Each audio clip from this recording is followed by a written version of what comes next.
కమల్ హాసన్ క్షమాపణలు చెప్పితేనే tug life సినిమాని ఆడనిస్తాము, లేకపోతే ఖచ్చితంగా థియేటర్స్‌లోని సినిమాని రానివ్వము అనే విధంగా కొంతమంది అయితే మాట్లాడుతున్నారు. సో, అసలు ఈ ఇష్యూ ఎక్కడ స్టార్ట్ అయింది? ఇప్పటివరకు ఇదొక ఫ్యాషన్‌గా మారిపోయింది. ప్రతి ఒక్క సినిమాని ఆపేస్తాం, ఆపేస్తాం అని చెప్పేసి. సో, మరి ఈయన సినిమాకి అసలు ఏం జరిగింది? సో కమల్ హాసన్ గారు అయితే ఈమె థగ్ లైఫ్ ప్రమోషన్స్లో ఈవెంట్స్ చేస్తూ ఉన్నారు.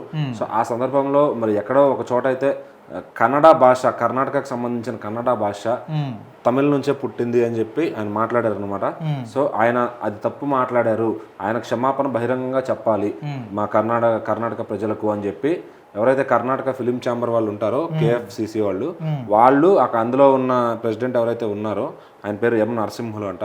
సో ఆయన చేయడం వల్ల ఇదంతా కూడా స్ప్రెడ్ అవుతుంది అనమాట. బాయ్కాట్ చేయండి, లేదంటే అంటే అక్కడ వాళ్ళకి ఎక్కువగా ఇది ఒక ప్రాంతీయ భాషల పట్ల, ఇప్పుడు కేరళ సైడ్ కావచ్చు, కర్ణాటక వాళ్ళు కావచ్చు, ఇంగ్లీషు, హిందీ కానీ, తెలుగు కానీ మనం మాట్లాడినా కూడా వాళ్ళు సైలెంట్గా వెళ్ళిపోతారు. అంటే ఇంత వివక్ష చూపించే వాళ్ళకి అంటే నా ఒక్క మాట అన్నందుకే ఇప్పుడు సినిమాని మొత్తం కూడా బ్యాన్ చేస్తాం అంటున్నారు. అంతే కదా. ఇప్పుడు వాళ్ళు ఎట్లా తయారయ్యారంటే వాళ్ళ భాష మాత్రమే అక్కడ మాట్లాడాలి, ఇతరులు అక్కడ మాట్లాడడానికి లేదు.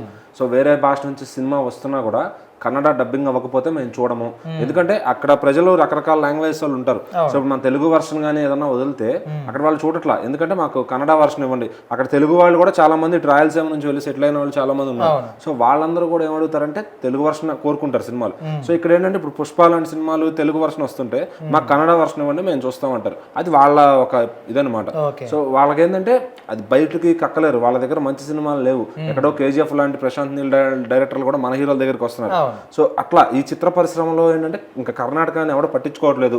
సో దానికి మన అందరూ అటెన్షన్ గ్రాప్ చేయాలంటే ఏం చేయాలి? ఇటువంటి పాన్ ఇండియా చిత్రాల మీద పడాలి. సో ఇందులో కమల్ హాసన్ గారు ఇక్కడ ఈ మాట మాట్లాడారు, మనకు దొరికారు శుభ్రంగా. ఇంకా ఆ ఒక్క మాట మాట్లాడడం తప్పు అయిపోయింది అనమాట.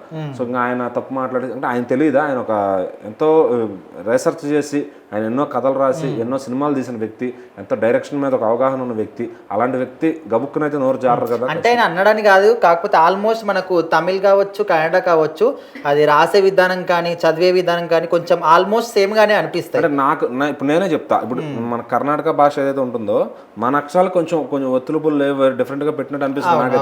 ఇప్పుడు మరి తెలుగు నుంచి కర్ణాటక పుట్టిన నేను అంటా, దానికైనా అవుతుందా? అంతే. ఏంటంటే అది ఒక సందర్భాన్ని బట్టి ఆయన చెప్పారు.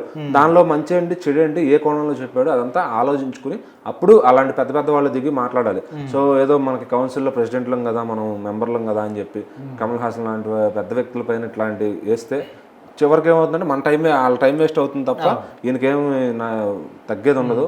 సో మరి కమల్ హాసన్ గారు కూడా ఒకవేళ ఏమన్నా మాటలను సీరియస్గా తీసుకుని ఏమన్నా మరి అట్లాంటి క్షమాపణలు చెప్పే వీడియో ఏమైనా చెప్తారేమో చూడాలి.